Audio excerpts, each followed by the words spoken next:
né? Tá meio... então pode ser que em algum momento eu tenha que parar um pouquinho, mas aí a gente faz um intervalo mais cedo, qualquer coisa assim, tá? Mas vamos lá. A gente vai falar um pouquinho de fragilidade, tá? Então quando a gente pensa, né, quando a gente fala em idoso frágil, a gente tem que pensar, primeiro, né, idoso a gente já sabe o que é, frágil, quando fala frágil pra gente, quando vem essa palavra pra nós, alguém fala assim, Ana Beatriz, quando alguém fala pra você, eu sou de um idoso frágil, o que você pensa assim, de um idoso frágil? O que vem na tua cabeça? Como é? Escreva essa coisa. O que você imagina?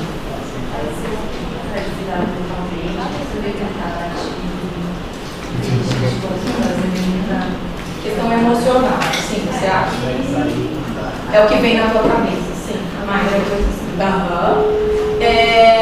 Diego. Tô aprendendo com os vocês estão vendo, né?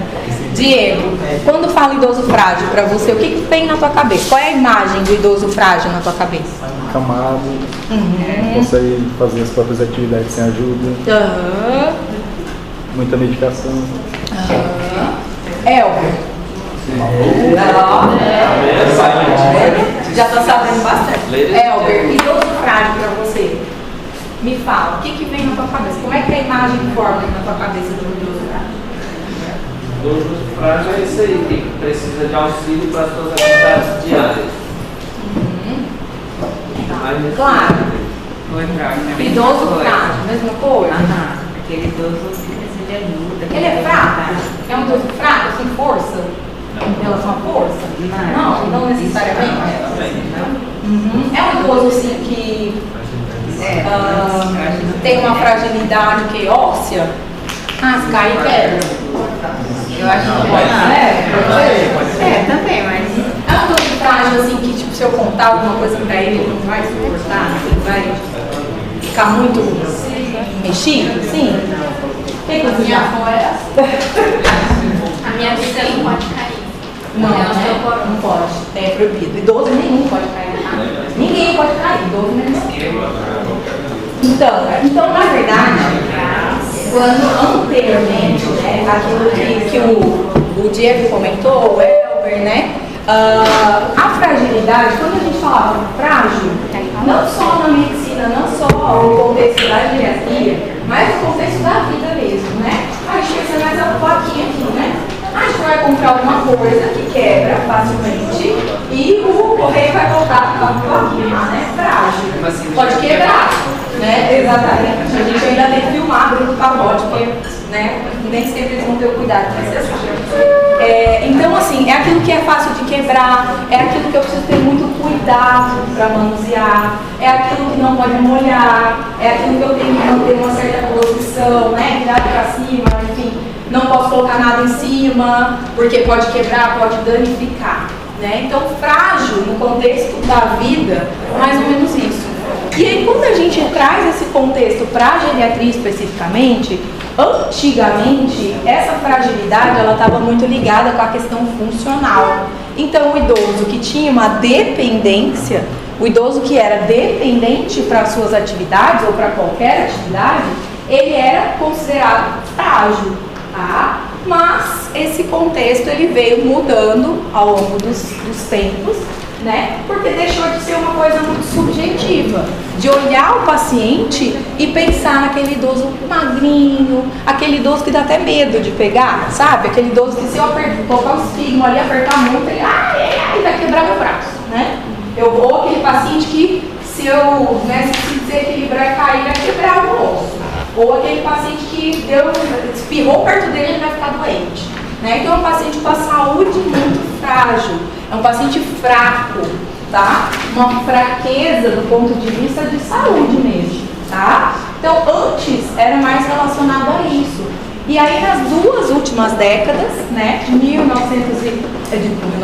de 2000 para cá, 1990 e pouco, 90 e muitos para cá, né, nas 20, 30 últimas décadas, esse conceito ele veio mudando, porque a gente começou a entender que essa fragilidade, que essa resposta diferente desses pacientes não tinham só a ver com as questões físicas, né? Com o fato dele ser magrinho, com o fato dele ter uma saúde mais comprometida, pelo fato dele cair ou dele, né, não se alimentar bem ou, enfim, né, ter um baixo peso. Então, a gente passou a entender, né, e vários estudos vieram nesse sentido, nesse período, e uma das principais pesquisadoras, né, das principais médicas e pesquisadoras mesmo, que assim, se dirigiu mais para essa área da fragilidade, focou bastante nessa questão da fragilidade, é responsável por muitos avanços nos nossos conhecimentos nessa área, é essa senhora aqui, que se Deus quiser, vou envelhecer dessa forma, tá? Então aqui, nessa foto eu tinha 73 anos, quase, tá? Quase, 73 anos. Tem um botoxinho aí, outro aqui, mas assim, quem nunca, né? Quem queria? Então, 73 anos, meu modelo de envelhecer é esse aqui, tá? Enfim, né? Se eu não puder falar, vocês falam por mim, eu quero ser assim, quando eu crescer. Então, essa é a Linda Fried, né? Então, o nome dela, vocês vão ouvir falar essa aula praticamente inteira, porque tem muitos critérios que usam o nome dela, tá? Pra gente classificar esse paciente. Então, ela é uma geriatra, ela é uma médica formada em epidemiologia, ela é americana, e ela estudou muito, ela se dedicou muito nesse tema da fragilidade, né? E passou a colocar a fragilidade como uma síndrome médica, como um problema mesmo de saúde, né? E não só algo subjetivo de olhar o paciente e achar que ele é fraco, né? Então, como que surgiu? Como é que surgiu a fragilidade, né? Esse entendimento nosso a respeito da fragilidade. Então, o fenótipo da fragilidade, ou seja, aquelas características físicas, né? Aquelas características externas, né? Aquelas características mais preponderantes na síndrome de fragilidade, esse fenótipo ele foi validado por volta de 2001, tá? Por meio de um estudo do estudo de saúde cardiovascular. Foi um estudo muito grande, um estudo com um N muito grande, 5.300 pacientes lá nos Estados Unidos, né? Esse grupo, né, que estudava muito a parte cardiológica, usou esses pacientes, 5.000 e poucos pacientes, para estudar do ponto de vista cardiológico, mas um desdobramento desse estudo foi para verificar a questão da fragilidade. Foi onde a Linda Fried foi responsável por esse braço do estudo, né, que direcionou mais o entendimento sobre a síndrome de fragilidade. Então, o grupo liderado por ela fez uma análise secundária, né, dos dados desse estudo, com 5.317 pacientes, então um N enorme, né, uma confiabilidade bacana. Os indivíduos eles foram avaliados anualmente durante cerca de 7 anos, então um segmento bem extenso, e 5 sinais e sintomas foram elencados como marcadores fenotípicos da fragilidade. Então aqui foi o primeiro contato, vamos dizer assim, né? E a primeira possibilidade ali de se entender essa síndrome de fragilidade no contexto médico mesmo, tá? E a Linda Fried, com seus colaboradores, em 2001, nesse estudo, ela determinou, né? Eles determinaram que a síndrome de fragilidade, ela consiste em uma síndrome de declínio espiral de energia embasada por sarcopenia, desregulação neuroendócrina e disfunção imunológica. Essa seria a tríade da síndrome de fragilidade, tá? Então, sarcopenia, desregulação neuroendócrina e disfunção imunológica. Então, vejam aqui, a síndrome de fragilidade aqui, declínio espiral, né? Então, declínio espiral, o que significa? É um declínio é um ciclo, né? É um ciclo vicioso, que o paciente entra nessa espiral e se eu não tiro ele dali, se eu não puxo ele dali com alguma estratégia, né, que eu posso adotar para tirar esse paciente da espiral, ele vai só descendo, ele vai só definhando, ele vai só declinando nessa síndrome, tá? Então a gente vai detalhar um pouquinho melhor mais pra frente, mas a gente deixa de pensar naquele idoso como uma pessoa fraca, uma pessoa magrinha, né, com uma aparência mais frágil, uma aparência fraca, né, e passa a entender que não é só isso, mas que existe também uma alteração neuroendócrina envolvida. que existe disfunção imunológica envolvida, né? Constituindo essa tríade. Existe uma diminuição da reserva funcional nesses pacientes e uma disfunção orgânica. Então, esses pacientes que, né, são classificados como frágeis, eles apresentam uma reserva funcional reduzida e uma disfunção orgânica. E, consequentemente, a gente sabe que após agressões, esses pacientes eles vão ter uma capacidade de restabelecimento menor, tá? Então, isso vai prejudicar. É um paciente que é mais frágil, o que vai acontecer? Ele vai adoecer e ele vai demorar mais para se recuperar. Ele talvez não vá se recuperar completamente e retornar naquele patamar anterior, tá? A gente sabe que as medidas terapêuticas e as medidas de reabilitação não funcionam tão bem, não são tão eficazes nesse público, tá? Os sistemas de defesa, né, falando um pouquinho da imunidade, a resposta deles também não é tão eficaz. Então a gente tem uma redução da resposta imunológica nesses pacientes e a interação com o meio também fica reduzida. É um paciente que não consegue se relacionar muito bem com o meio onde vive e, consequentemente, tudo isso leva a uma menor capacidade de sobrevida, tá? Então esse paciente morre mais, tá? Ele morre mais e morre mais facilmente com estressores menores até, tá? Então, pelos critérios de Fried, nesse estudo, vejam como é prevalente, né? A prevalência, ela chegou a 2,5% nesse estudo, na população entre 65 e 70 anos, né? Então, o idoso nos Estados Unidos, né, nos países desenvolvidos, já acima de 65, ali na primeira fase, né, da terceira idade, vamos dizer assim, né, entrou para a fase de idoso, né, legalmente falando, 65 anos, a gente tem 2,5% de prevalência de síndrome de fragilidade nesse público. Coloquem na cabeça de vocês, tentem lembrar de alguém com 65 anos, entre 65 e 70 anos que vocês conhecem. Avó. Pai, como é que eu faço? Sim. Qual é a idade dele? 9. Então, se a gente for pensar, provavelmente ele vai ficar, ele trabalha ainda. Então, né? Provavelmente ele não é um idoso frágil, né? Então, pensa nele. É um idoso, né? A gente já vai ver que é frágil, mas você vai ver que ele não é. Então, a gente tem essa imagem, né? De pensar, é idoso, né? Idoso, frágil, 70. Gente, 70 anos hoje é aquela senhora que está ali, 76 anos. O pai da Clara que capotou o carro, desvirou o carro sozinho. Tá vendo? Tem 77. Provavelmente não é frágil, né? Com certeza não é frágil. Capotou o carro, desvirou o carro. Meu Deus. De lado. Nossa Senhora. Cabeça pra baixo.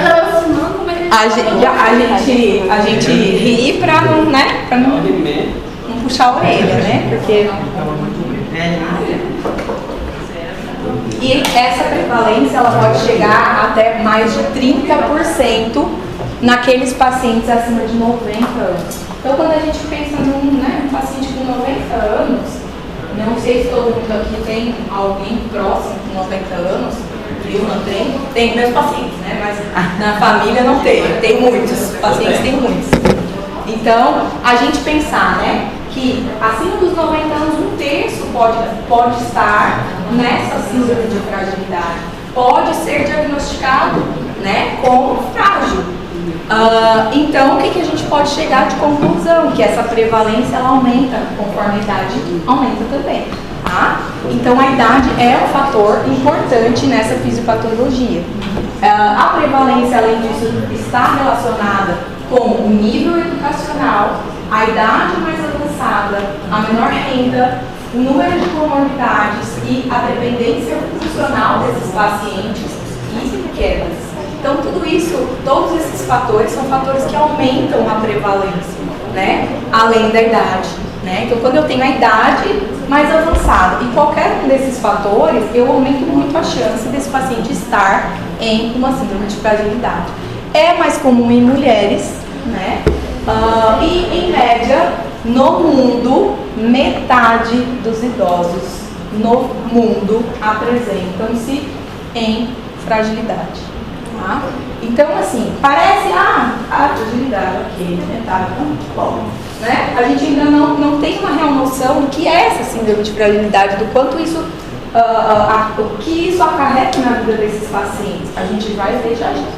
Então, de acordo com o Up to Date, né, atualizado ano passado, a prevalência ela pode chegar de 4 a 16% dos homens e mulheres da comunidade acima de 65 anos. Então, aquele dado que a Linda Fried encontrou, né, naquele estudo de 2001, já subiu, né? A gente sabe que no Brasil a gente não tem muitos dados confiáveis, né? A epidemiologia nossa aqui não é muito confiável, para não falar que não é nada confiável. Mas nos Estados Unidos a gente tem dados muito assim, que dá pra gente se basear bastante, né, pra criar políticas, né, e se basear. Então, nos Estados Unidos chegou a 16% da população acima de 65 anos. E nos idosos com câncer, essa prevalência ela aumenta ainda mais, 43% ou mais, tá? Então, quase metade dos pacientes idosos com câncer estão na síndrome de fragilidade. Então, a gente falou, né, sobre a tríade, né, da síndrome de fragilidade, sarcopenia, disfunção imunológica e a desregulação neuroendócrina. Esse ciclo é um ciclo autossustentado, então é aquilo que a gente disse da espiral. A partir do momento que o paciente entra nesse ciclo, é muito difícil que ele saia de maneira, né, espontânea, né? Pronto, da noite para o dia, deixei de ser frágil. Não é tão fácil assim, para não dizer que é praticamente impossível, né? A gente vai ver já já. Então, em relação à desregulação neuroendócrina, a gente tem alguns fatores, algumas alterações neuroendócrinas que acontecem que vão estar, né, que podem ser correlacionadas às causas da síndrome de fragilidade, né, e é o fenótipo que a gente encontra nesses pacientes, que é redução de GH, né, redução de esteroides sexuais. Então a gente já falou um pouquinho na aula de endócrino, né, que os esteroides sexuais eles reduzem tanto na mulher quanto no homem, né, ao longo do processo de envelhecimento. Então isso aí é natural no processo de envelhecimento. E quando a gente tem uma sobreposição, né, dessa alteração sendo agravada pela síndrome de fragilidade, isso se torna mais contundente ainda, tá? Uma ativação do sistema renina-angiotensina-aldosterona e uma desregulação de todo o eixo adrenal. Então, essas são as principais alterações neuroendócrinas envolvidas na síndrome de fragilidade. Falando da disfunção imunológica, a gente tem um aumento das citocinas catabólicas, principalmente interleucina 6, TNF e PCR, tá? Então, essas citocinas, elas são catabólicas, né? O que são citocinas catabólicas? São citocinas que tendem a queimar, a consumir massa muscular, né? É o contrário de anabólico. Anabolizante, eu formo massa muscular. Catabólico, eu consumo. Catabolismo, eu consumo massa muscular, eu perco massa muscular. E existe uma desregulação do eixo adrenal de maneira completa, né? E todas essas alterações, elas vão fazer com que o paciente se mantenha, né, nessa espiral da síndrome de fragilidade e seja muito difícil com que a gente tire esse paciente dali, tá? Mas agora, até nessa aula do ano passado, na aula do ano passado que eu dei, eu ainda falava que a síndrome de fragilidade, a ideia é eu sempre identificar o paciente pré-frágil, né? Aquele paciente que tem um potencial de fragilização antes que ele entre no ciclo, antes que ele seja classificado como frágil propriamente dito, porque quanto mais frágil, mais difícil é eu tirar esse paciente dali. Então a ideia é que eu entenda, assim, inicialmente os fatores de risco e o risco aumentado desse paciente para que eu não deixe, né, isso progredir. E aí antigamente, até o ano passado, a gente acreditava que a síndrome de fragilidade era algo irreversível. A partir do momento que o paciente estava pré-frágil, ele poderia voltar a ser um idoso robusto ou ele poderia progredir para um idoso frágil.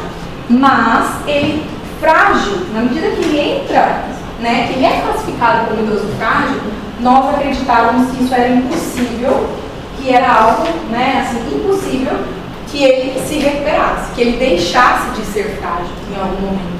Hoje a gente já sabe que não é bem assim. A gente consegue sim tirar esse paciente e torná-lo um idoso robusto novamente. Lógico que quanto mais, né, grave esse quadro, quanto mais instalado, quanto mais tempo de instalação, quanto mais frágil esse paciente, mais difícil é, né? Como tudo. Então, falando um pouquinho, né, desse ciclo, de como acontece essa fisiopatologia, essa cascata, né, da síndrome de fragilidade, não é difícil a gente entender, né? Não é difícil a gente entender.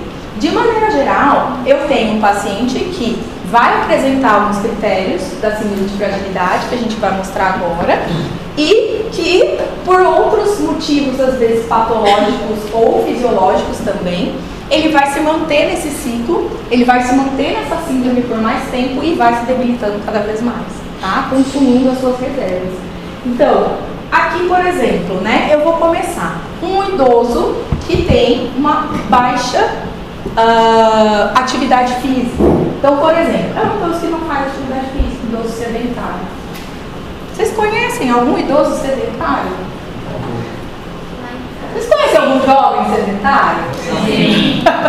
Então, idoso nem preciso perguntar, né? Então, idoso sedentário. Eu tenho aqui um idoso sedentário. Não faz muito sentido o senhor não nem falar que é sedentário. Tem meu pai, ele anda muito a pé no sítio, né? Aí você fala pra ele fazer atividade física. Nossa, mas que absurdo. É, mas isso é os pacientes falam, mas doutor, eu não paro em casa, eu lavo, eu passo a cozinha. Sim, tá certo. Mas a gente tem que explicar, né? Não com, é ótimo, maravilha, continue assim. Não pare, mas não conta como atividade física, né? Por quê? Porque eu preciso trabalhar de maneira uniforme, todos os grupos musculares, eu preciso ter uma orientação específica, eu preciso forçar aquele grupo muscular, senão não tem ganho, né? Então é difícil eles entenderem sim, tá? Eles falam, não paro, né? Não tenho tempo, porque eu faço tudo em casa, eu não preciso fazer atividade física, né? Daí tá sem escada, doutora. Então eu tive 2 vezes escada, eu não preciso fazer atividade física, né? Eu vou na igreja. Onde fica a igreja? Na esquina. 5 segundos de caminhada por dia, né? Então, assim, é difícil a gente implantar isso na cabeça, né? Impor, né? E colocar isso na cabeça deles. Mas, pensemos no idoso sedentário. O que vai acontecer, né? O que eu tenho, né? De situações que eu penso que vão colocar esse idoso numa condição de sedentarismo, fora a vontade própria, né? Então, nunca fiz atividade física na minha vida, não é com 70, 80 anos que eu vou começar, né, doutora? Por favor, né? Ainda ficam bravos com a gente, né? Então a gente tem que ter muito cuidado na hora de falar. Eu já perdi, né? Já deixei de acompanhar a paciente, porque eu comentei, né, que a gente tinha que encontrar uma atividade, e aí como ele não quer fazer, ele não quis voltar nunca mais, Mas essa é uma questão de vínculo, né? A gente precisa adquirir um certo vínculo para tocar em certos assuntos mais delicados com os pacientes, né? Então, se eu tenho um idoso depressivo, qual a entidade, né? Eu tenho muitos idosos depressivos, né? No nosso dia a dia, a gente vai se deparar muito com isso. Um idoso depressivo, ele não vai fazer atividade física, gente, não adianta. Se eu tenho um idoso demente, um idoso com um quadro de demência, gente, bota o paciente com Alzheimer avançado a fazer atividade física, pelo amor de Deus, não, é muito difícil. Doenças agudas, então o paciente que está ali tratando uma doença aguda, dificilmente eu vou conseguir colocar esse paciente para fazer atividade física. Algumas medicações, elas também, né, deixam o paciente às vezes mais frustrado, mais desanimado, mais sonolento, ou, né, causam alguns sintomas, alguns efeitos colaterais que acabam dificultando a aderência desse paciente à atividade física, estresse, quedas. Então, eu tenho vários fatores aqui relacionados com a redução da atividade física.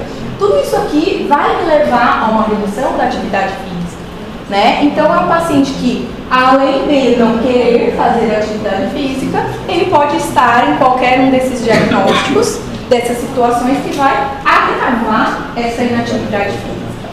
Então, quando eu tenho, né, um paciente dependente, eu tenho um paciente que precisa de auxílio, eu tenho um paciente que tem uma incapacidade, como é que eu vou botar esse paciente para fazer atividade física? Isso vai dificultar mais ainda, né? Então, são situações que eu vou ter automaticamente uma redução da atividade física. Fora aquele paciente que chega, não tem nada disso, mas fala, eu não quero fazer atividade física. Eu não quero, minha filha briga comigo, eu não quero, nunca fiz, não vou fazer agora. Não quero mesmo, quero comer. Quero comer, eu quero, né, não quero fazer, tenho dor, não quero. E aí, o que a gente pensa, né? O gasto energético basal está relacionado com a nossa quantidade de massa muscular do nosso corpo, né? Eu costumo explicar para os pacientes, né, que a massa muscular que nós temos, ela é a usina do nosso corpo, é ela que gera energia para as nossas funções, todas as nossas funções, né? Então, quando eu tenho, com o envelhecimento, a redução de massa muscular ela é inevitável, né? Se eu não correr atrás, isso vai só declinando e cada vez mais rápido. Quando eu penso uma redução da atividade física, além da redução do gasto energético basal, eu tenho uma redução do gasto energético total. Não estou gastando. Eu não gasto energia, gente. Um carro que não anda, ele não precisa abastecer. O que vai acontecer com esse paciente que tem um gasto energético total reduzido? Eu tenho redução do apetite, né? Então o idoso ele chega assim, doutora, eu não como. O filho, muitas vezes, né? Uma queixa do filho. Filho, a filha, doutora, ela não come nada. Ela só come pão, café com leite, só come bolacha de maisena ou bolacha de água e sal, né? Come só isso, torrada e café com leite, só, com bastante açúcar. Essa é a dieta do idoso, tá? Então, assim, redução do apetite. Gente, um carro que não anda não precisa abastecer. É o que eu explico para eles. O carro não saiu da garagem. O carro não gastou energia. O carro não saiu na esquina. Como é que ele vai ter fome? Como é que ele vai fazer? Como é que eu vou abastecer esse carro? Não precisa. Não precisa, ele está com tanto cheio, ele não gastou, né? Então eu vou ter uma redução do apetite nesse idoso. E isso vai me ocasionar uma desnutrição crônica, caso eu não identifique, não trate, não aborde isso de alguma maneira, tá? Então, a gente tem algumas questões neuroendócrinas que acabam acarretando a anorexia do envelhecimento. Então, a gente sabe que é um fenômeno encontrado muito comumente no envelhecimento, tá? Anorexia do envelhecimento. Existem diversas alterações fisiológicas no envelhecimento que culminam, né, com a redução do apetite no idoso. Então é algo assim, o idoso vai reduzir o apetite, vai selecionar os alimentos, vai perder o paladar, vai dificultar o acesso aos alimentos, vai ter as suas preferências. Então assim, olha, doutora, eu sou dono do meu nariz, eu tenho a minha aposentadoria, a fruta tá cara, eu vou comer salgadinho, eu vou comer miojo, né? Então, assim, a gente tem muitas questões envolvidas, né? Que se a gente for ficar detalhando cada uma delas, a gente não sai daqui hoje, né? Então, cada um tem a sua particularidade. Mas é uma coisa muito comum, muito frequente, né? Essa anorexia do envelhecimento. O idoso não tem fome, ele come porque tem que comer. A maioria, né? Lógico que tem aqueles que não perdem a fome, não perdem o prazer, mas daí a gente tem outros fatores, né? Que seguram esse apetite. Mas boa parte dos idosos desenvolvem o que a gente chama de anorexia do envelhecimento. E isso vai contribuir para essa desnutrição. Então eu tenho a redução da atividade física que não gasta energia, que vai reduzir o apetite. Eu tenho a própria anorexia do envelhecimento. E eu posso ter qualquer desses fatores ali em verde em cima, né? Que também vão ocasionar, né? Que vão também prejudicar a alimentação desse paciente. Dificuldade, né? Redução do paladar. Então a gente sabe que o idoso, ele tem o paladar alterado. Então muitas vezes eles têm redução, muitas vezes não, eles têm redução da saliva, eles têm uma tendência à xerostomia, então eles vão ter a boca mais seca, isso vai dificultar a alimentação, vai mudar o sabor dos alimentos. Eles têm uma perda das papilas gustativas, então essa perda das papilas gustativas vai fazer com que os sabores não sejam tão saborosos. Eu preciso de mais açúcar, mais sal, para eu sentir o gosto da comida. Eu tenho um limiar ali mais alto, então eu preciso de mais açúcar. É aquele idoso que bota açúcar com café, não café com açúcar, né? E ainda o filho fala assim, doutora, o café da minha mãe é um mel. E ela fala, ai, que exagero. Não é não, doutora. E aí você vai ver na sala de espera, é açúcar. E é açúcar que quase não cabe o café na xícara, não precisa nem do café. Então assim, a gente vê, a percepção é diferente, né? Então às vezes eles não estão fazendo porque gostam de muito doce, às vezes mas às vezes a gente junta esses dois fatores. O fato de não sentir tanto, as papilas gustativas se atrofiam. E, por incrível que pareça, a gente tem, né, as papilas que sentem diversos sabores, diversos gostos. E no idoso, a gente tem uma perda progressiva dessas papilas, uma atrofia progressiva dessas papilas, que faz com que eu sinta cada vez menos os gostos e as comidas se tornam cada vez mais sem graças. Ou, às vezes, até eu posso ter o que eu chamo de disgeusia. O que é disgeusia? Gosto alterado. Então é aquele idoso que come e fala que está estragado. E aí todo mundo está comendo e ninguém está sentindo nada. E ele fala, tá com gosto estranho essa comida. Tá com gosto de metal, tá com gosto amargo, tá com gosto, esse negócio está estragado, não tá gostoso, né? E todo mundo está comendo, tá achando uma delícia e não está sentindo nada daquilo. É a alteração, é o distúrbio do paladar, né? Ele sente um gosto que talvez não esteja ali, né? Porque ele tem uma dificuldade de interpretação daquele gosto. Então isso tudo vai contribuir para que esse idoso coma menos. Como é que, a não ser que a pessoa goste muito de, né, comidas amargas e, né, não tão docinhas e agradáveis, ela não vai sentir prazer em comer. Quem quer comer uma comida sem gosto, sem cheiro, com uma aparência que nem sempre, né, é a melhor, a gente olha e não dá nem vontade de comer, muitas vezes, e eu não sinto cheiro, não sinto gosto, ou quando eu sinto gosto é um gosto estranho, um gosto amargo, um gosto ruim. Qual é o prazer que eu tenho? Eu almoço sozinha, porque meus filhos estão trabalhando, eu não tenho companhia para almoçar, eu tenho que fazer minha própria comida, no final do mês não tenho dinheiro para comprar verdura, então eu vou comer um pão, né? Mais fácil, eu não vou ficar cozinhando só para mim. Então tem vários fatores que, né, colocam esse idoso nesse risco maior, tá? A gente sabe que o gosto que fica por mais tempo, que perde por último, que o idoso perde por último a sensação, é o doce, é o carboidrato. Então por isso os idosos acabam tendo por mais tempo uma preferência pelos carboidratos, né? Macarrão, lasanha, né? Qualquer tipo de massa, arroz, né? Tira o arroz do idoso para você ver a briga que você vai arrumar, né? Tira o pão dele, tira o pãozinho para ver, né? Mas ele volta no consultório, foge de você, né? E o açúcar e o doce, né? Então por isso eles têm uma preferência maior por doce, por carboidrato, né, que persiste por mais tempo, que permanece por mais tempo. Aí eu tenho uma dentição precária. Então, assim, quantos pacientes a gente tem que não tem dente, gente? Ou que usam ali uma dentadura, perdeu peso, a dentadura tá frouxa, vai no dentista. Isso, gente, isso aí, olha, é todo dia. Todos os dias eu recebo um paciente que fala pra mim, não fala, mas quando a gente pergunta, eles falam, doutora, não tem jeito, já fui no dentista. E o dentista falou pra mim que não tem o que fazer. Eu tenho que ficar sem dente mesmo. Oi, como assim ficar sem dente, né? Essa questão do paladar, vale pra você todo mundo, ou com esse paciente que não serviu? Todo mundo, a gente vai perdendo o paladar, a gente vai reduzindo. Algumas pessoas isso acontece mais rápido, outras mais lento, mas acontece com todo mundo, em maior ou menor grau.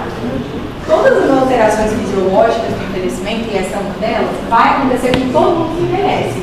Mas o que vai mudar é se isso vai se tornar algo perceptível a ponto de prejudicar a vida, né, ou não. Porque tem pessoas que vão viver, eu tenho pacientes com 90 anos que fazem uma vida potente, e come de tudo, e come verdura, e gosta de tudo, e não para de comer.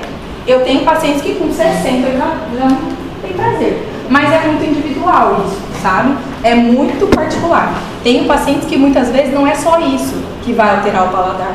A gente tem vários outros fatores que são comuns. Então, quando a gente pega um fator só, alteração do paladar, muitas vezes o paciente tolera e vai, né? Continua comendo e vai, ainda gosta com um pouquinho mais de sal, com um pouquinho mais de açúcar, né? Come fora de casa, delícia, muito tempero, o hábito de almoçar todo mundo junto, de ter ali um evento, né? De não ter dificuldade para engolir, de ter dentes, né? Então, tudo isso facilita. Se eu tenho só dificuldade de paladar, isso provavelmente não vai atrapalhar.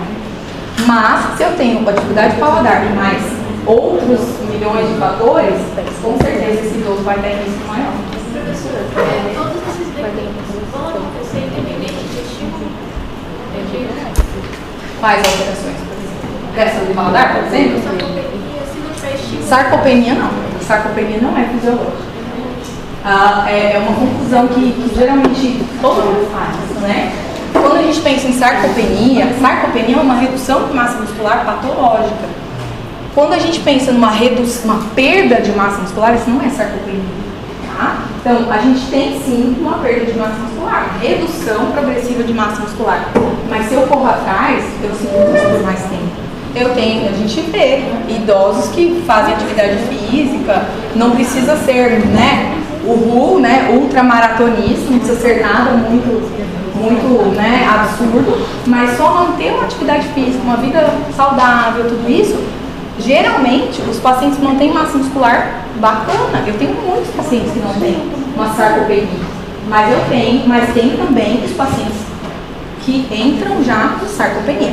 Sarcopenia é uma redução patológica da massa muscular, né? Mas é aquela história, tudo vai depender do meu estilo de vida, da maneira como eu me cuido, da maneira como eu envelheço, das minhas comorbidades, do que eu como, do que eu faço, do meu estilo de vida, da minha família, das minhas conexões pessoais, e, né, da minha parte sentimental, né, meu humor, minha cognição. Então tem vários fatores que a gente vê que é um quebra-cabeça, né? A gente não consegue atribuir nada a uma coisa só, a um fator só. Geralmente tem diversos fatores, cada um contribuindo um pouquinho para que aquilo aconteça de maneira patológica, né? Então o que vai mudar, né? Muitas vezes o que vai mudar de algo fisiológico para algo patológico é a intensidade com que isso acontece, né? E patológico é aquilo que vai causar problemas, que vai me causar sintomas, que vai me comprometer,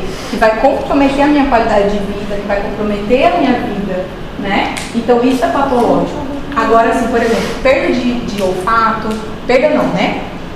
redução. A redução do olfato, redução do paladar vai acontecer em maior ou menor grau, né? Então, é fisiológico? É, mas isso pode acontecer num grau tão intenso que deixa de ser fisiológico, né? Então, se eu tenho Parkinson, por exemplo, Parkinson não sente cheiro, Parkinson tem uma alteração, né, olfatória. Então, eu vou ter praticamente zero olfato, né?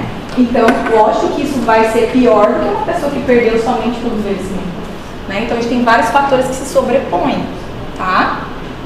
Se acalma. Se acalma que tem saída.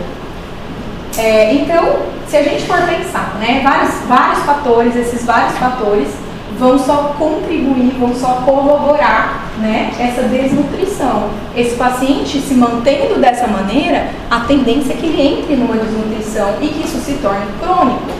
Quando eu tenho um balanço energético negativo, o que é isso? Eu gasto mais do que eu ingiro. Então, entra menos do que... eu consumo menos do que eu gasto, né? Então, é uma questão de equilíbrio.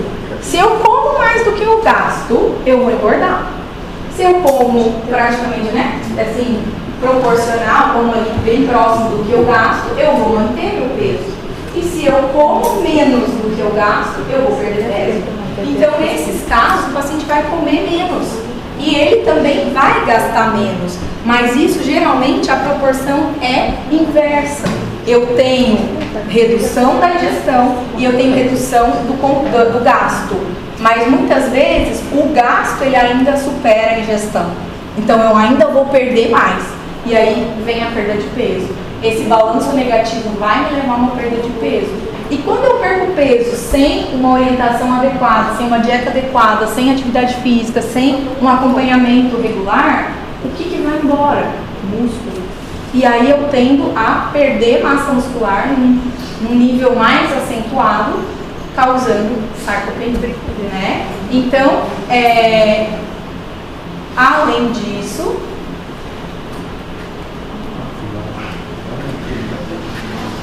então, quando a gente tem a desnutrição crônica, eu vou ter um balanço energético negativo, eu estou comendo menos do que eu estou gastando, então eu vou perder peso. E quando eu tenho uma desnutrição crônica e um balanço nitrogenado negativo, eu vou ter redução de massa muscular além disso, né? E a redução de peso também vai me levar a essa redução de massa muscular. Então, são vários fatores que confluem para o mesmo resultado, né? Então, olha quantas coisas estão chegando ali na sarcopenia. Então, tudo isso vai me colocar em maior risco de sarcopenia. Ou seja, algumas doenças, né? Doenças que me tornam incapaz, doenças que me debilitam, que me deixam imóvel, que me deixam acamado, que me deixam impossibilitado de ir até o alimento, ou de fazer uma atividade física, ou de me expressar, dizer o que eu quero, né? Então, tudo isso e algumas medicações. A gente tem várias medicações que comprometem o apetite e que também comprometem o olfato, comprometem o paladar, comprometem deglutição, né? Então, tudo isso vai agravar cada vez mais essa perda de peso, essa perda de massa muscular, tá? E, além disso, eu tenho um processo inflamatório crônico que vai proporcionar um quadro de catabolismo, né? Além disso, eu tenho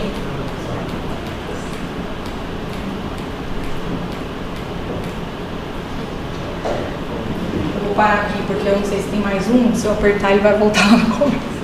Depois eu passo mais um. Então, com a redução, e por sua vez, a redução de massa muscular vai me levar a uma menor sensibilidade à insulina, né? E o contrário também, acúmulo de gordura, né, visceral, aumento de peso também vai ocasionar uma resistência insulínica, tá?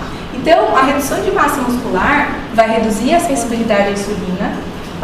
Eu vou desenvolver, além da sarcopenia, muitas vezes a osteopenia vem junto, né? E às vezes até a osteoporose. Com a redução de massa muscular, eu tenho redução de força muscular, né? E potência muscular. Com isso, eu tenho um menor consumo de oxigênio, né? Quando eu me movimento, quando eu faço alguma atividade. Então, tudo isso vai ocasionar um balanço difícil, né? Um balanço prejudicado, vai me colocar em risco de queda, de lesão, imobilização e, consequentemente, manutenção da perda de peso, manutenção da sarcopenia, perda ainda maior de massa muscular, né? Com isso, eu reduzo a minha velocidade de caminhada, né? Reduzindo a minha velocidade de caminhada, eu aumento o risco de queda. Aumentando o risco de queda, eu me coloco em imobilidade, eu perco força, perco massa muscular, eu mantenho sarcopenia, eu não gasto energia, eu não tenho fome, eu como menos, eu gasto... E assim, a gente fica nesse ciclo, não tem fim, né? Então, pensa, resumindo, né, assim, de maneira geral, se a gente for pensar nesse ciclo, nessa bagunça aqui, nessa confusão, basicamente o que acontece? Eu tenho três ali fatores principais, né? 3 questões principais que estão em amarelo: redução de massa muscular, desnutrição e redução da atividade física. A gente vai ver que são 3 que vão ser 3 critérios para a síndrome de fragilidade. É o paciente que está inapetente, come menos, é o paciente que está inativo, não faz atividade física, né, ou até é acamado, enfim, e a sarcopenia. Então, são 3 fatores que, se eu tiver presentes, esse paciente é muito provável que ele esteja em síndrome de fragilidade, porque eu vou estar nesse ciclo e cada vez alimentando mais esse ciclo. E se eu não tiro esse paciente desse ciclo, ele vai continuar ali, cada vez piorando mais, cada vez perdendo mais massa muscular, cada vez com menos apetite, cada vez gastando menos energia, cada vez, e assim vai, né? Então a gente tem uma perpetuação desse quadro, tá? Que não acaba nunca, né? Então, características clínicas, né, da síndrome de fragilidade. Então, as manifestações principais, aquilo que eu falei. Redução de peso. Então, é aquele paciente que perde peso de maneira não intencional. Então, o paciente que está perdendo peso e não está querendo perder, né? Não é a intenção dele, ele não está fazendo dieta para perder peso, mas está perdendo. Fraqueza muscular, então a fraqueza ela pode ser autorreferida. Então, o paciente que vem falar, doutora, eu me sinto tão fraco, sem energia, assim, não tenho vontade de fazer nada.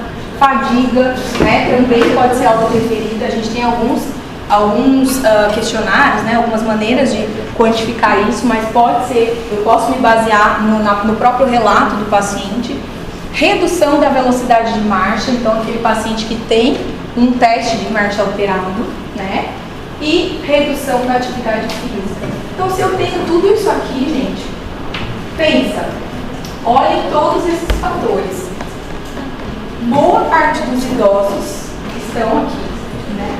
Então, redução da atividade física, perda de peso, fraqueza muscular, fadiga, redução da velocidade de marcha, né? Então, tudo isso são fatores que colocam esse idoso num risco maior de fragilidade. Isso se ele já não estiver frágil, tá? Ali comorbidades, comorbidades. Tá? Presença de comorbidades não necessariamente associa-se com síndrome de fragilidade. Então, não necessariamente aquele paciente que tem 10 doenças, ele é frágil. Não, ele pode ter 10 doenças controladas. Ele pode ter um controle muito bom das doenças e não necessariamente isso vai causar sintomas, né, e dificuldades para ele. A sarcopenia, ela é uma redução da massa muscular relacionada ao envelhecimento, associada à redução de força e ou função. Quando eu tenho redução de força e função, sem redução de massa muscular, chama de dinapenia, tá? Então, sarcopenia é a redução da quantidade, né, redução de músculo. Eu tenho perda de músculo a ponto de reduzir força e ou função. Então, é aquele paciente que não consegue exercer as suas atividades por redução de massa muscular, ou é aquele paciente que não tem força suficiente para exercer as suas atividades por redução de massa muscular.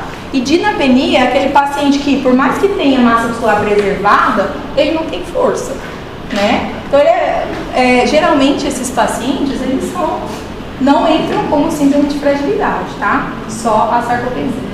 E a caquexia, ela é uma síndrome metabólica associada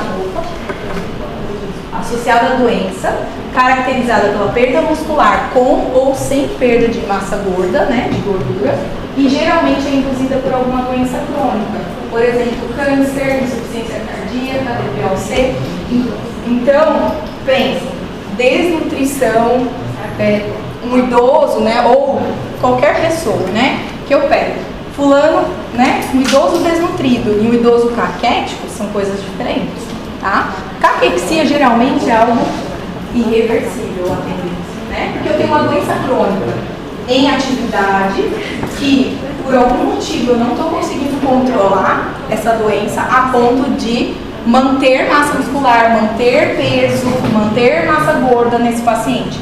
E nesses casos, esse paciente pode desenvolver uma síndrome de fragilidade, mas dificilmente eu vou conseguir fazer esse paciente ganhar peso e parar de perder, né? Ele vai continuar perdendo, porque, por exemplo, ele tem um câncer em atividade, né? Então ele vai continuar perdendo, ele está em estado catabólico, ele está consumindo, né? Então, dificilmente eu vou conseguir fazer esse paciente comer o suficiente para suprir o câncer, suprir a perda do câncer, né? Então, nesses casos, a caquexia, ela difere da desnutrição por conta disso, tá? Então, quando a gente pensa na diferenciação da incapacidade com a fragilidade, né? Então, a gente estava, né, o Diego, o Elber, que comentaram sobre isso, né? Então, quando a gente pensa em fragilidade, aquele paciente que é incapaz, que é dependente, né, que precisa de ajuda. Então, na verdade, não é sinônimo, tá? Não é sinônimo, mas eu posso sim ter um paciente frágil que é incapaz, mas eu posso ter paciente incapaz que não é frágil, tá? Então, a incapacidade, ela geralmente pode comprometer um sistema, né? Então, por exemplo, um AVC, né? Um paciente teve um AVC, ele tem sequela e ele se tornou incapaz para fazer ali as suas atividades. Ele pode ser de instalação aguda, geralmente né? E não existe necessariamente uma vulnerabilidade homeostática, ou seja, o paciente imunologicamente, né? A sua homeostase, o seu funcionamento orgânico, ele está ok, né? Ele só não está movimentando ali, só não está conseguindo andar, vamos dizer assim, né? Como sequela. Mas o restante está tudo ok. Agora, na fragilidade, a gente tem um comprometimento multissistêmico, né? Como a gente viu. E essa instalação geralmente é lenta. E existe sim uma vulnerabilidade da regulação homeostática. Então, esse indivíduo ele vai estar mais propenso a doenças, ele vai ser um indivíduo de recuperação mais difícil, tá? A gente tem diversas escalas para chegarmos ao diagnóstico de fragilidade. O fenótipo de Fried é o que a gente mais utiliza, tá? Mas a gente tem a escala Frail, o VS13, que é o último ali, ele é um pouquinho mais detalhado, um pouquinho mais complexo, então no dia a dia a gente acaba não usando tanto, só quando a gente precisa detalhar mais, né, algum caso. E o índice de Rockwood, ele é muito genérico, assim, vamos dizer, ele é muito... ele não me dá muita informação, né? Então ele vai de gravemente frágil a muito apto, mas ele não tem parâmetros tão objetivos para avaliar, tá? Então quando eu penso no fenótipo de Fried, esse aqui é o fenótipo da fragilidade segundo os critérios de Fried, tá? Então são 5 critérios. Se eu tenho 3 critérios positivos ou mais, esse indivíduo é considerado frágil. Se eu tenho 1 ou 2 critérios positivos, ele é pré-frágil. E se ele não tem critério nenhum, ele é robusto, tá? Ou não é frágil, tá? Então, aqueles critérios, né, aqueles sinais, sintomas que a gente comentou agora há pouco, um deles, a perda de peso. Então, quando o paciente vem uma perda maior do que 5% do seu peso, ou maior do que 4,5 kg no último ano, eu considero positivo esse critério, tá? Como é que eu faço isso? Qual é o instrumento de avaliação? Pesando, né? Sem segredos. Balança, né? Todo mundo já ouviu falar. Balança. Fraqueza. Então, quando o paciente vem referindo fraqueza, eu tenho que... quais seriam as características principais relacionadas à fraqueza, né? Então, a diminuição da força muscular menor ou igual a 20% do mínimo esperado, considerando gênero e índice de massa corporal. Isso aí, gente, a gente pode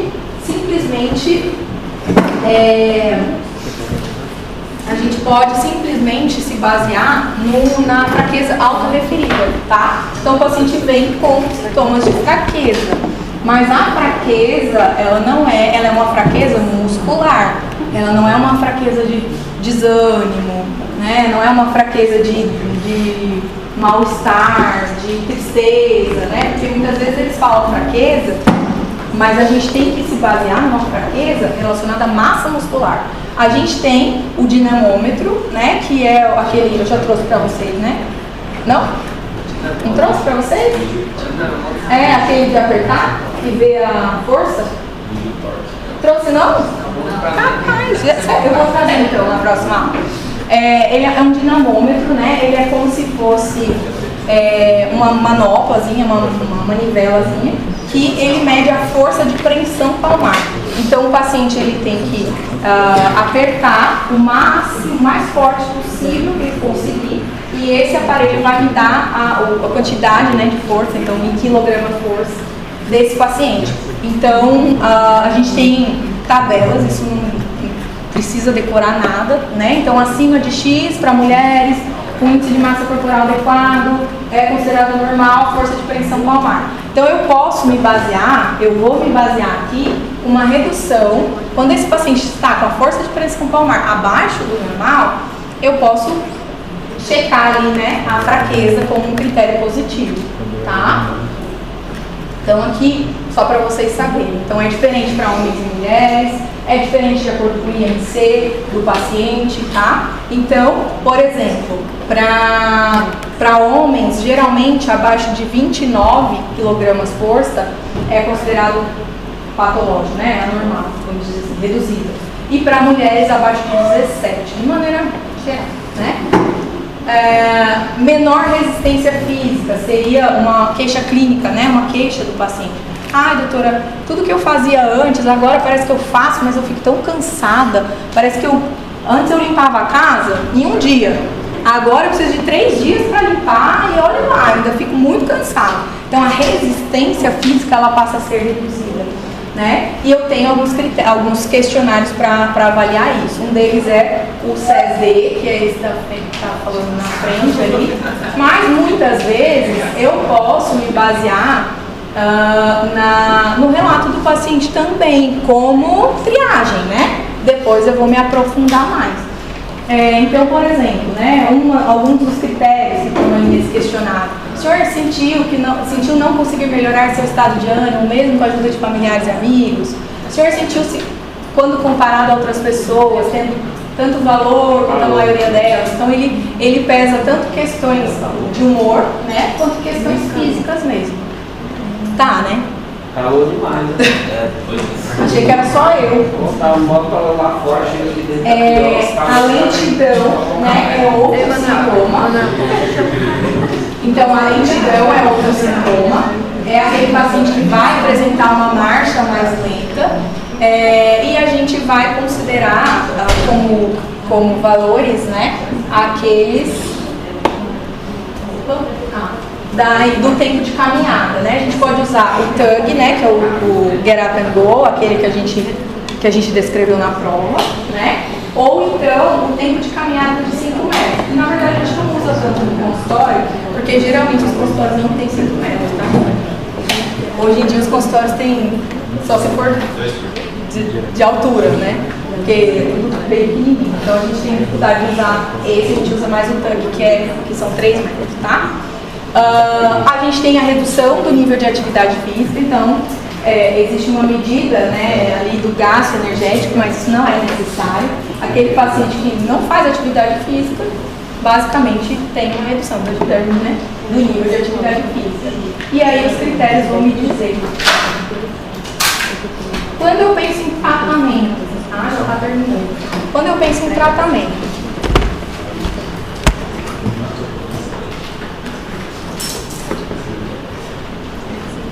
o tratamento, ele não é específico, tá?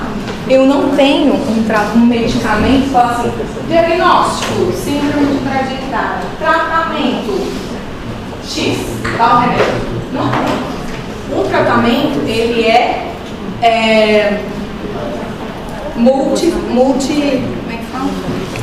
multidisciplinar. Ele é multidisciplinar e ele é bem complexo. Então, não tem um tratamento específico para a síndrome, mas eu tenho tratamentos direcionados para cada um dos fatores que colocam esse paciente na síndrome. Tá? Então, por exemplo, né, quando a gente pensa em tratamento medicamentoso, né, a gente tem algumas possibilidades. Se a gente for pensar que esse paciente está num estado catabólico por aumento de citocinas inflamatórias, num processo inflamatório, por que não dar anti-inflamatório para ele? Não ia melhorar? Melhora a inflamação, né? Não melhora, tá? Então, assim, A gente tem várias estratégias que surgem como possíveis, né, tratamentos, mas infelizmente até agora nenhum se mostrou completamente eficaz, né, para tratar essa síndrome tão direta assim, tão diretamente, né? A gente tem que abordar a gente tem que abordar os vários sintomas, os vários critérios que estão envolvidos na síndrome, tá? Então, a gente tem redução hormonal, a gente tem redução dos esteroides sexuais, então tem hipogonadismo, tem menopausa, tem não sei o que, tem perda de massa óssea, perda de massa muscular envolvida. E se eu repuser hormônio nesses pacientes? E se eu fizer testosterona? Vou curar tudo, vou tornar todo mundo bombado. Ninguém é frágil mais, todo mundo vai ser forte e musculoso, né? Os idosos, imagina. E com câncer de próstata, câncer de testículo, câncer de vários cânceres, né? Na verdade, não. A gente, vários estudos até o momento, eles até foram nessa pegada, né, de testar a testosterona. Por quê? Porque muitos pacientes desenvolveram um aumento muscular, um aumento de massa muscular usando testosterona. Então, por que não? Né? Por que não? Se eu excluir qualquer fator de risco, se eu excluir qualquer contraindicação, eu não posso usar testosterona se eu ganhei massa muscular? Até poderia, se os estudos tivessem comprovado que, além de ganhar massa muscular, eu ganhei força. O que adianta eu ter mais músculo se eu não tenho força? Não adianta nada, né? Eu só vou melhorar o quê? Esteticamente. Eu não vou aumentar força muscular nesses pacientes. Não houve um aumento de força muscular nesses pacientes. Fora que, para eu ter uma resposta satisfatória da testosterona nesses pacientes, nos estudos que a gente tem até o momento, esses pacientes fizeram atividade física. E aí, na prática, muitas vezes, a gente não vai conseguir isso. A gente não vai conseguir que esse paciente tenha uma aderência boa à atividade física e que a testosterona vai trazer um benefício muito grande. Muitas vezes não, né? E eu vou aumentar outros riscos, eu vou trazer outras complicações, né, cardiovasculares, né, enfim, relacionadas a essa testosterona administrada, sem um ganho de força muscular, sem uma melhora do quadro de fragilidade. Eu não consigo tirar esse paciente da síndrome de fragilidade com a testosterona, né? Eu ganho músculo, mas eu não ganho força, né? Anabolizantes, né, da mesma forma, não só a testosterona, mas outros anabolizantes, então, né, como é que chama aquele anabolizante que eu esqueci, que é maravilhoso? Esqueci o nome, gente. Que é bioral. Oxandrolona. Maravilhoso isso aí, gente. Maravilhoso, só que não, né? Maravilhoso em efeitos, né, estéticos, mas fora isso. Então, até o momento, todos os estudos, né, contraindicam essas abordagens, né, porque não teve eficácia. E aí, quando eu penso, então, na testosterona, eu só tenho indicação de usar testosterona se eu tiver hipogonadismo sintomático. Então, a gente já falou isso um pouquinho na aula passada. Para aumentar massa muscular num paciente com diagnóstico firmado de hipogonadismo masculino, sempre associado à atividade física. Eu nunca vou prescrever testosterona para ele ficar em casa no sofá, né? Então, essa é a única indicação. Mas eu tenho que entender que eu estou colocando esse paciente no risco aumentado cardiovascular de desenvolver dislipidemia, né? Até doenças ateroscleróticas, né? Doença coronariana, aumento do risco de câncer de próstata, né? A gente tem o GH, né? Então, a administração de GH como anabólico, né, como anabolizante também, não houve benefícios nos estudos até o momento. Então, a testosterona eu nunca vou usar na síndrome de fragilidade somente se houver síndrome de fragilidade. Se eu tenho uma síndrome de fragilidade num paciente do sexo masculino com hipogonadismo sintomático e detectado, né, diagnosticado laboratorialmente de maneira adequada e sem contraindicações do tratamento, eu posso usar, tá? Então, o que a gente tem atualmente? Atividade física e suplementação alimentar, tá? É isso que a gente usa na síndrome de fragilidade, né? Parece meio antigo, mas até o momento é isso que a gente pode usar, né?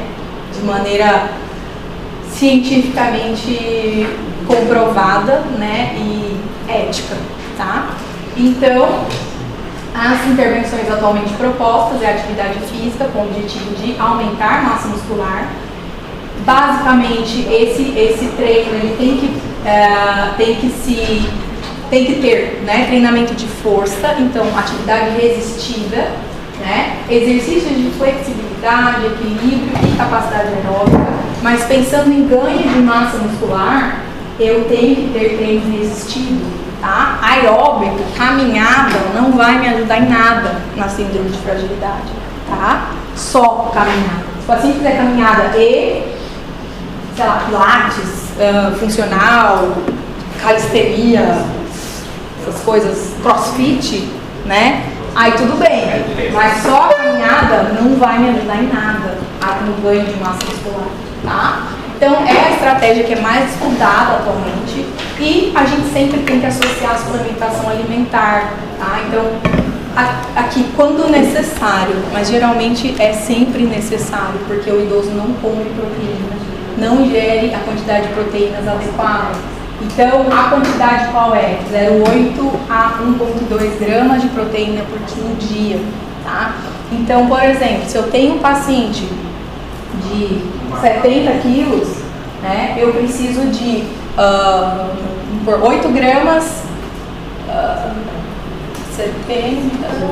84 gramas, vamos arredondar, de proteína por dia. Gente, esse paciente não vai comer isso mais, nem se ele for na churrascaria comer rodízio bem todos os dias, não vai.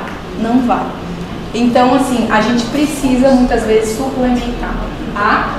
A gente tem outras intervenções que são propostas, mas que ainda a gente tem ganhos em outras áreas, mas não nessa questão, né, de massa muscular e força e desempenho físico, né? Que é a terapia ocupacional, então, para manter a atividade de vida diária, manter a independência dos pacientes, melhorar a participação social desses pacientes, melhorar a mobilidade, né? E a suplementação nutricional eu tenho que fazer sempre em casos de perda ponderal associada à fragilidade. Então, eu não vou repor somente proteína se é um paciente que está perdendo peso e está comendo menos, né? E não está com fome, e não tem apetite, tem uma alteração de paladar, tem uma alteração mastigatória, né? Então, eu sempre tenho que me atentar a esses fatores. Não vai adiantar nada eu suplementar, eu dar um suplemento para um paciente que está depressivo, que está usando uma medicação que vai prejudicar a absorção daquele suplemento. Se é um paciente que tem uma alteração mastigatória, eu tenho que primeiro tentar melhorar esses outros critérios antes de pensar em suplementação. Mas é lógico, se é um quadro mais crítico, eu vou começar já.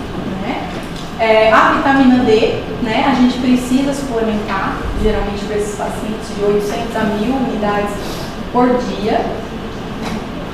E prevenção é primordial na síndrome de fragilidade. Como é que eu faço isso? Mudança do estilo de vida, suspender tabagismo, etilismo, redução do consumo de psicoativos, tratamento, né, e controle, acompanhamento das doenças crônicas, né, e abordagem das agudas. Então, são aquelas recomendações que a gente está cansado de saber, né, para que a gente envelheça de maneira bem-sucedida, né, de maneira saudável.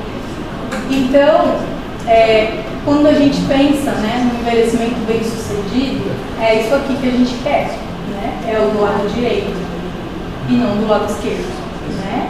Mas a gente não pode simplesmente olhar para essa foto e falar que o da esquerda é frágil.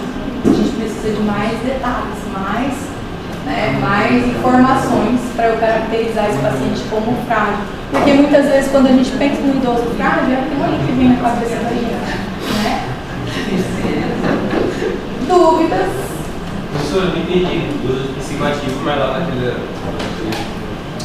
gráfico lá da depressão em primeiro lugar. Não, o uso de psicoativos, assim, se o paciente evitar o uso, né, sem necessidade, óbvio, né? Se é um paciente, por exemplo,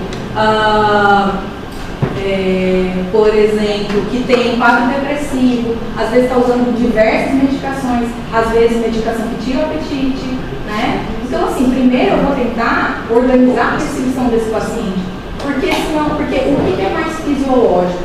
Eu dar uma lata de whey protein para ele, acrescentar no dia dele, ou uma lata de Nutren, uma lata de não sei o que lá, de suplemento X, ou adequar a alimentação primeiro desse paciente, tentar fazer da maneira mais fisiológica. É lógico que até a gente, né, muitas vezes eu me deparo com um paciente tão frágil que eu não vou falar assim, olha, vamos rever as suas medicações para que daí a gente pense na suplementação. Não, eu vou suplementar já, mas em paralelo eu tenho que rever as medicações, ver se não tem medicação alterando deglutição, se eu não tenho medicação dificultando, né, secando a boca a ponto de prejudicar a alimentação. Então, assim, não adianta eu tentar, eu tô pensando lá na frente, né? A ideia é uma sequência. Então, eu sempre, tudo bem, eu tenho que agir rápido, muitas vezes, para tirar esse paciente da fragilidade, para que ele não afunde mais. Então, eu posso, sim, começar uma suplementação, mas eu não posso deixar de olhar para a prescrição desse paciente. Vai que, né, ele está usando ali uma medicação que tira o apetite para depressão, por exemplo. E às vezes trocando por uma outra, porque a gente tem medicações que não interferem no apetite, que tratam depressão sem interferir no apetite. E eu tenho até o contrário, eu tenho até medicações antidepressivas que melhoram o apetite. Então é questão de adequar, porque muitas vezes eu suplemento menos, né, nesses pacientes, adequando, né, a medicação. Da mesma maneira, as questões masturbatórias. É um paciente imprudente, né? Tudo bem, ele pode não ter condições mesmo, né? Passou já no dentista, não tem jeito. Vai ficar sem dente, não tem como. Ok, eu vou suplementar. Mas eu vou começar muitas vezes suplementando até que ele vá ao dentista, consulte às vezes uma outra opinião, veja se realmente não tem uma outra. Por quê? Porque o fisiológico é melhorzinho. Né? E aí a ideia é a gente suplementar só aquilo que o paciente não está conseguindo atingir, né? Porque a via oral e na alimentação é sempre mais fisiológico, é igual a suplementação de cálcio, né? Eu sempre tenho que tentar atingir a suplementação de cálcio, por exemplo, na osteoporose, na dieta, né? Eu não vou sair dando comprimido de cálcio para todo mundo, né? É o que a gente faz muitas vezes, porque é mais fácil. Toma aqui esse comprimido para o bom, do que ficar lá, quantos copos de leite o senhor toma por dia? O senhor come queijo, come requeijão, come iogurte, vamos colocar mais um iogurte no dia do senhor? Gente, quem tem tempo de fazer isso, né? Nas consultas de hoje de 15 minutos de convênio, né? Ou de SUS, 500 pacientes esperando. Não dá. Então, muitas vezes a gente medica, né? O que não é certo. Não é entre uma coisa e outra, entre não fazer nada e dar o comprimido de cálcio, melhor dar o comprimido de cálcio, se eu não tenho tempo, né? Não dá. Mas aquela história, o ideal é isso, né? É a gente abordar todas as dificuldades do paciente, tentar suprir todas as dificuldades para daí pensar em suplementação. Porque muitas vezes a gente começa junto ali, né? E vai tirando conforme houver melhor. Entendeu? Mais alguma dúvida? Vamos no intervalo?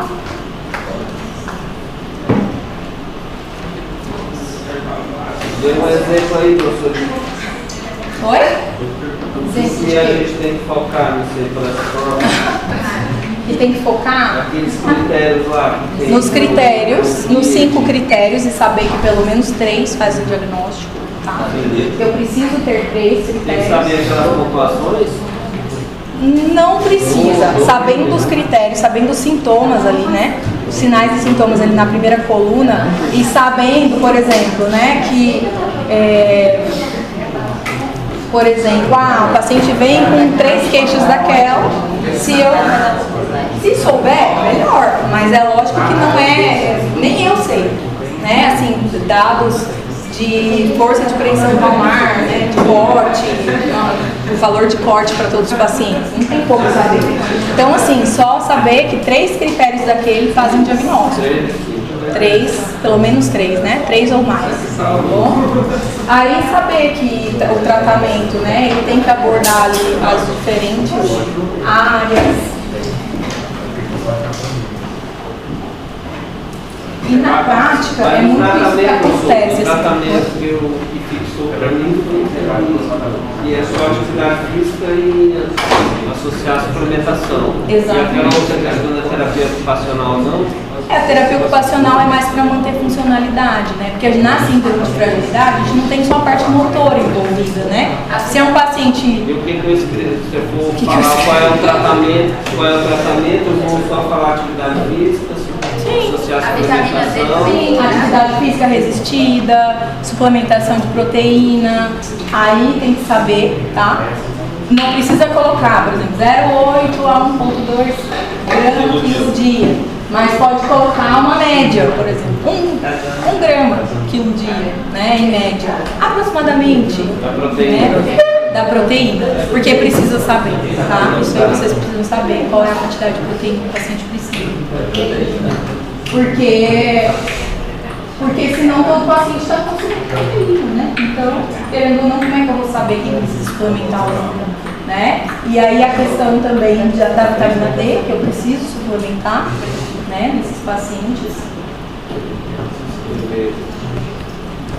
Algumas causas, né? Então, o que pode colocar, né, esse paciente em síndrome de fragilidade? Perda de apetite, redução, aqueles critérios, né? Então, perda de apetite, perda de peso, né? Redução da atividade física, perda de massa muscular, né? Então, a gente sabe, qualquer desses critérios vão acender o alerta, né? Então, quando o paciente vier, doutora, eu tô fraco, pronto, eu já tenho que pesquisar testosterona, bem? Então, assim, nesses casos... Oi? O quê? Precisa saber o tratamento lá? Não. Então, assim, na verdade, quando eu me deparo com qualquer queixa daquelas, eu tenho que correr atrás da fragilidade. Eu tenho que ver se o paciente preenche os critérios, né? E aí eu vou fazer uma busca ativa mesmo, né? Quantos critérios esse paciente tem? Nossa, ele é pré-frágil, então eu tenho que agir já, né? Para não deixar ele entrar na síndrome de fragilidade.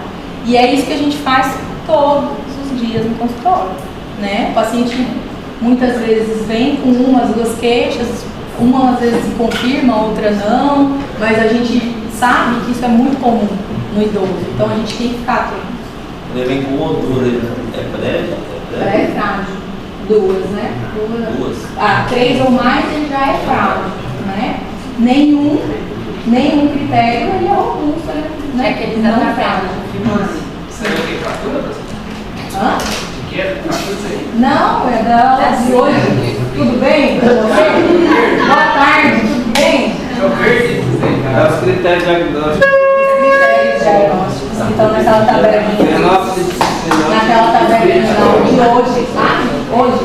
Que dia é hoje? Senilidade Chegou na parte de começa assim, tá? Aí, ou se for fratura, já tem se preparar.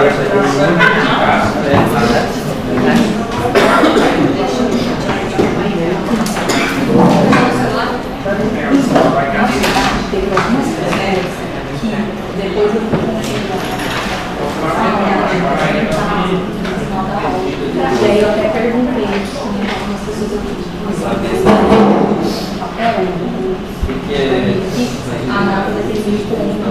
da questão. Só que algumas pessoas não estavam mais aqui, então eu não lembrava né? Você tá com a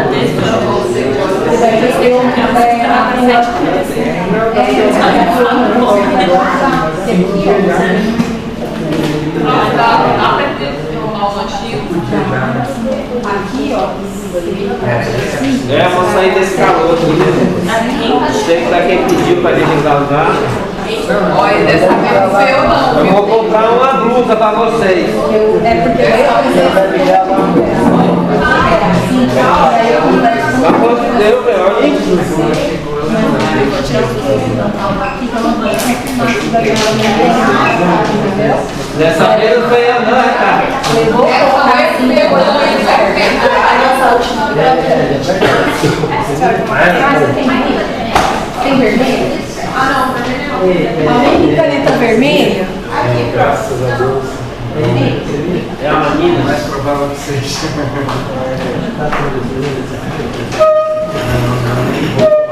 Deixa eu comer. Na média. Não, aqui já tá de bem. Já era 6,35, foi pra 6,35. Na média ainda. Essa Deus quiser vai ficar. agora era isso que eu queria saber. Se você tinha. O cara vai falar Porque daí no final eu conferi algumas pessoas que eu não lembrava. Cuidar, cara. Vai fazer a 7,85. Eu até perguntei pro pessoal que tá 6,35 ainda, tá? Daí eu queria ver se você tinha. Mudança do estilo mental. Eu vou até publicar. Pega. Amém. Amém. Ei, tá assistindo Pablo Massal? E pô, tu toma cuidado, que aquele bicho ele é hipnotizador. Sempre assim. Daqui a pouco tá. Você não vai entender. Cuidado.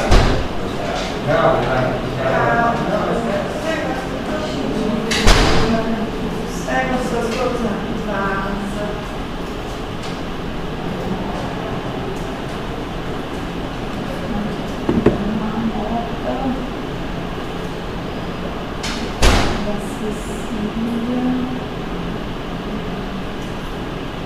Cauane, a Cauane não tá aí, né? Quem? Cauane. Cauã? Cauane. Não vi ela não. E a Lavínia, A menina tá aí. tá? Na verdade, acho que eu vi a Cauã de cima.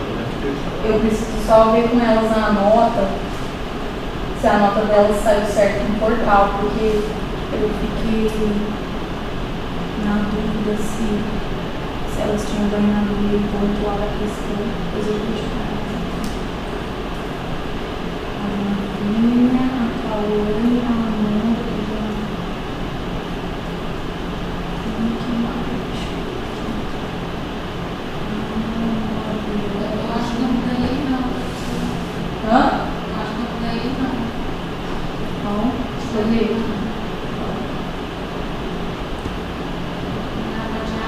E ficou. É, na sua conta aí, deu errado, né?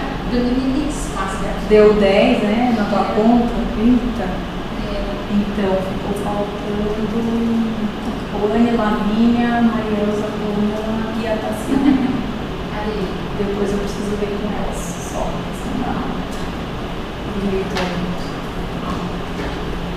Deixa eu pegar a prova.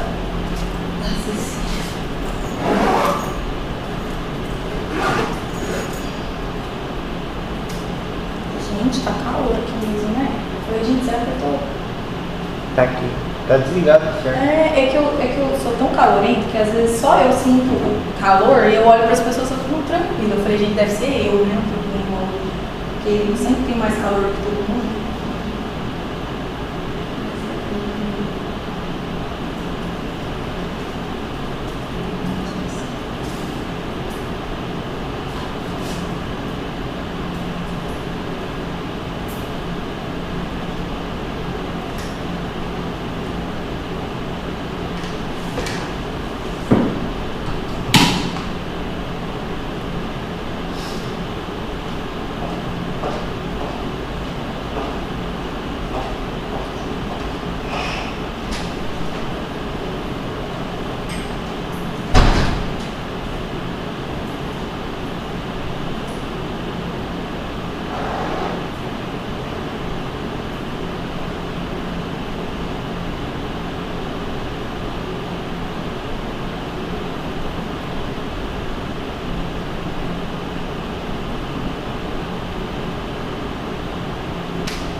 eu iniciei ele, eu coloquei para ele para nós, só que aí ele estava demorando demais para chegar, né, para encontrar. E aí eu estava esperando ele voltar para poder dar a nova coordenada. E aí, agora que eu mandei ele de novo, tá? Mas eu não mandei para o quarto do Vitória, tá bom? Aí depois, mais tarde, eles tirar todos os brinquedos, as coisas do chão e eu mando, tá bom? Aí queria só tratar antes de ir embora, para ela juntar os brinquedinhos do chão lá, para poder aspirar, tá bom? Beijo.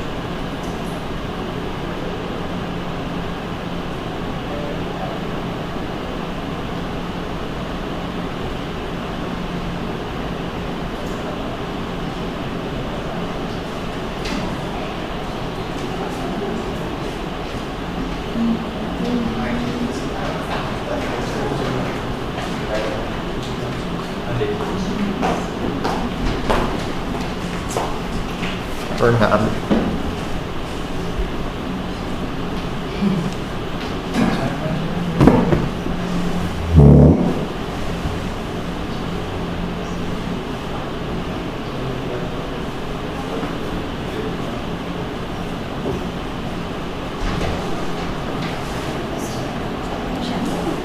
Ah, sim, eu queria saber de você. Eu não precisava atualizar. Tá falando no portal saiu certo? Você chegou lá? Sim. Saiu? Você chegou a. Você ganhou aquele ponto da questão? Não. Você não tá com a tua coluna? Não. Você tá na tua casa? Tá. Depois você pode fazer o favor de só tirar uma foto da questão 7. Tá. Da questão 7 só pra ver se você acertou ou não. Não, acertei. Você errou? Aham. Ah, então você vai ganhar meio ponto, mas acho que não tá corrigindo ainda com a nota, né? Você só corrigiu, colocou 3 colocou 9. Ah, então tá. Então faz super pra mim, só tira a foto da tua nota e passa ou pra Amanda ou pro Tadeu, porque daí eu preciso atualizar a tua nota, porque eu não lembrava se você tinha ganhado meio ponto ou não. Tava 7,85 por 7 e 8,85. Então, porque daí eu não lembrava e aí eu coloquei 8,35 no portal, aí a tua nota vai para 8,85, tá? Daí você só faz isso pra mim e daí depois eu já arrumo lá, porque eu vou ter que pedir a abertura do portal de novo pra pôr a nota acessível, aí eu já arrumo de vocês também, tá bom?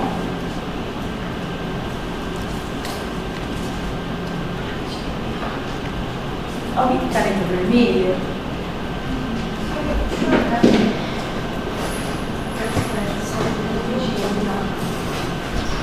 Alguém tinha me emprestado, acho que foi.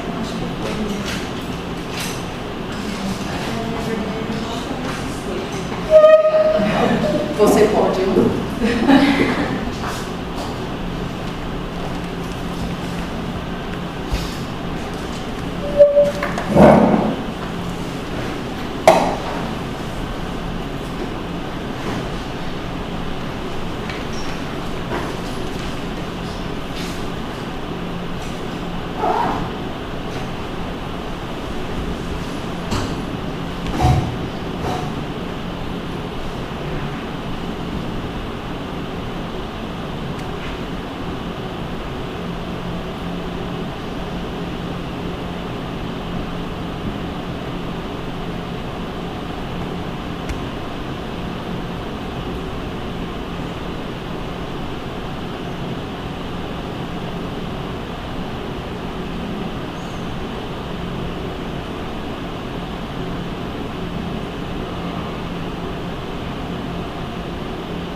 Vieram ligar o ar.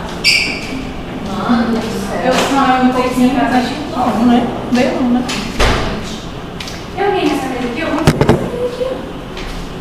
Hoje, só pra pegar o ar.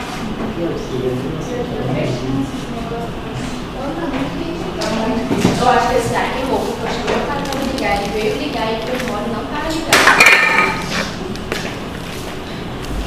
Ah, o tiozinho do ar, ele tava lá no negócio lá. Que a gente foi. E a Amanda está tristinha. A Amanda está com preguicinha. Pega aqui, cara. Por que tu vai trocar água? Por que tu tá jogando água fora aí, ó? Você vai enxergar, tá? Calma aí. Eu vou esperar que eu mas esse quarto tá bem inteiro. Tanta gente precisando de água no mundo e o Diego. Tem um bolso aqui.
Descanso também. Mano, eu acho que é oportunidade. Democracia predomina a temperatura média da sala. Ah, não. Ah, não, gente. Ah, sério. É sério, área ambiente de trabalho. Quem está ganhando? Quem que começou a votação? Vou colocar 22. Eu vou trocar o curso da pessoa agora. 22 tem quando tem 20, fica muito frio. Vai ficar 22 esse ano. 20. É o B. Pelo amor de Deus. É o Elber? Não, o Elber também vida e falou. Mano, tinha que ficar. Como que era o ambiente de trabalho? Tinha que ver o ambiente de trabalho. 3. Gente, eu acho que 22 é o melhor. Bota no 22.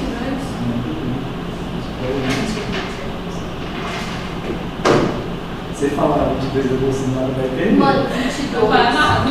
22. Vai Põe ganhar. aquela muvuca depois do almoço aí, que pega aquele sol rachando, calor. Não, esses dois anos. Esse ano nem deve estar no 22. Ah, ele tá menos que 22, então a sal tá com fome, porque é só ele não. Nada sério que impotência por aí, isso quer mais. É porque tá fechado essa lâmpada dessas paredes. Também as lâmpadas dessa sala estão fechando. Vários. Estão fechando esses negócios, por isso que estraga o ar. Mas tanto fechar aquele trem ali. Porque deixa, sei lá, o cara chega e coloca no último. Aí com o frio eles desgrama.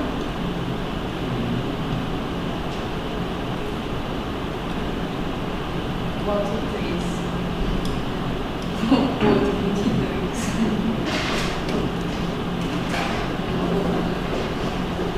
Só vai eu tinha que Bolsa muito.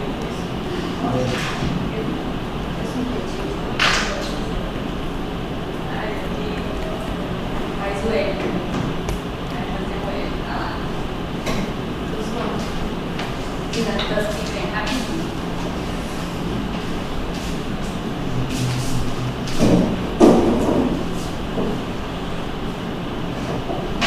Troquei de luz, agora tá desenho. Se fosse resolver que não.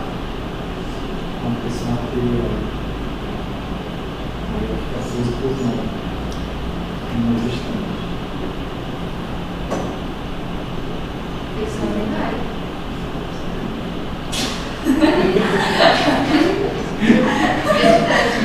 Mexeu na orelha, né? Isso é verdade. Eu acabei de ver, né? Ainda não estudei. Ainda não comecei a estudar, calma. Nessa Essa tá fácil. e nessa questão Esse que tá fácil. Eu não estudei. Eles são Como é maiores que que você 6 por 9. Eu tenho um número mais de 3 vezes. Interessante. Ah, eu não Teve aula. Vocês vão passar. E foi o que eu mais gostei. Eu tava aqui? Não, pega ali, tá vendo? Eu tava, mas Aconteceu alguma mudança? Cara, a gente tava conversando. Ah, já deu nome. quem foi ela que deu? Ah, eu tava assim, só que eu tava assim. E a gente foi lá pra conversar.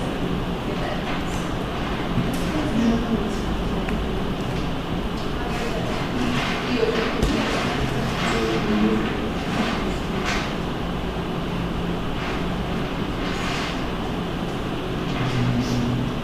Quem tá ganhando eu. Tem como apostar ainda? Por isso aí. Nesses negócios que vocês vão apostar? Como apostar também? Se eu der 50 e a gente ganhar, eu ganho quanto? O padrão tem que estar com 100, se ele está com 100, Acho que eu vou nesse para mais não. acho que vai diminuir, tá comigo. Eu entro com 50. também com 50, não, nossa, cara, a gente vai cancelar. Sim, eu tenho uma nota, eu te dou a nota e você pagar sobre isso. Ah, não, não tá tudo. Lavagem de dinheiro. Menina, que eu não tenho conta para depositar, tem lá no Brasil. Esse aqui é lavagem de dinheiro. Pois é, eu vi diferença. Esse aqui é o mesmo, esse aqui é o mesmo. Por quê? Esse é lavagem de dinheiro. Tudo engraçado aqui.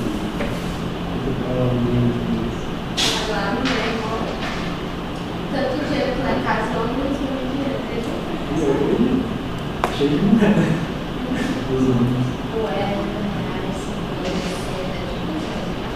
Aí fala, teu pai tirar a tete do banheiro. Não, seu pai tirar a tete do banheiro dos olhos.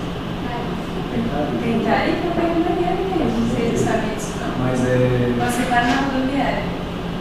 Ah, não, pode. Mas é. Ele não é tudo ali, né? Tinha empresa aqui. Não, ele falou não para vender dos povos, não, para no departamento mesmo. Não, vai pega tudo. Não, ele tentou, ele entrou com a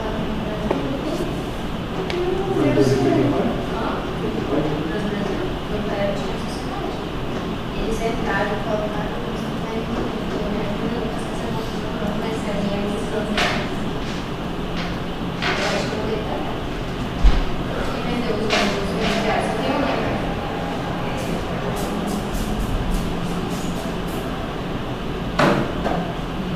Normalmente eu vou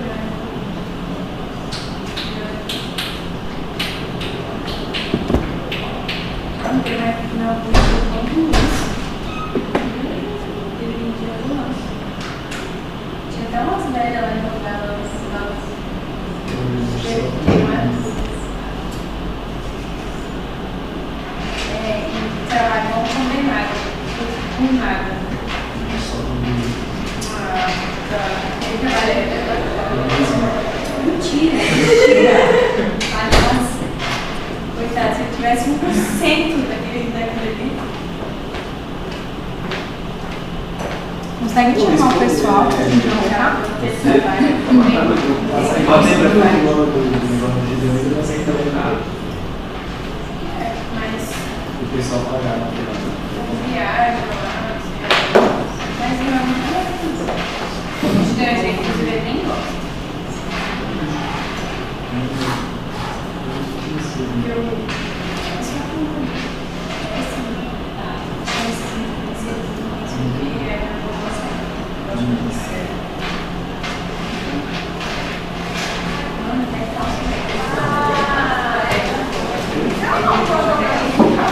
Vai sim. Né, prof? A D18 vai ganhar o Intra? O quê? D18 vai ganhar o Intra. É. D18 são vocês? Ah, tá. Eu jamais vou torcer 18 só. Pois é, né, prof? Você tá meio devagar, podia estar nos seus planos já. Não, tô falando turma 18, achei que não. A primeira é a 21. Ainda achei que tinha mais, achei que tava mais. É que meu primo tá no choque, sabe? Ele acabou de perder, ninguém tava torcendo, né? Só que ela tá Tem que se inscrever onde? Ô, Rafael, chama um pouco que tem. Emanuel. Ô, não, Tchau, pessoal. Apoio também. ai, como isso, eu vejo Chama apoio, chama força, chama saúde. Professora, que eu atendi de senhorzinho, senhora. Hã? Atende um monte de gente no salas, uma senhorinha.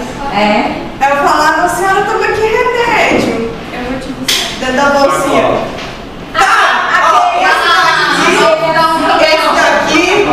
Esse daqui. Ai, eu falei, graças a Deus. Porque tinha um índice que falava se eu tomo, mas eu não lembro o remédio. Fica com a pressão. Aí eu captopril. É um pequenininho. Aí eu captopril. Não, aquele outro. Losartana. E eu vou fazer xixi. Eu falei, Deus da vida. Eu sei. Isso. Aí lá vai. Não, ele tem que admitir. Saber a cor do comprimido, o tamanho do comprimido, E aí, o formato do comprimido. Não, e uma pergunta que eu pensei, eu uso um creme pra perna, porque eu fiz cirurgia na perna. Aí eu falei, tá, mas como é que é o nome? Ela, eu não lembro. Aí eu falei, eu era pra varizes. Eles formam a caixinha de remédio, eles levam só desse remédio. Só Mas eu vou passar.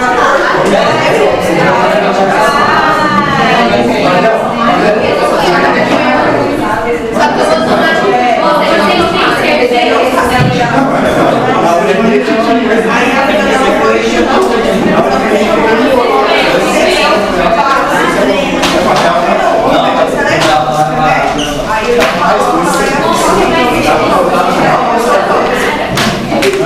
Ai, que tá muito quente. Não, mas eu acho que esse aqui tá funcionando. Eu acho que ele não tá funcionando. Ninguém chamou. Emanuel, chamou o apoio. Eu não passei aqui, cara. Vai procurar mais.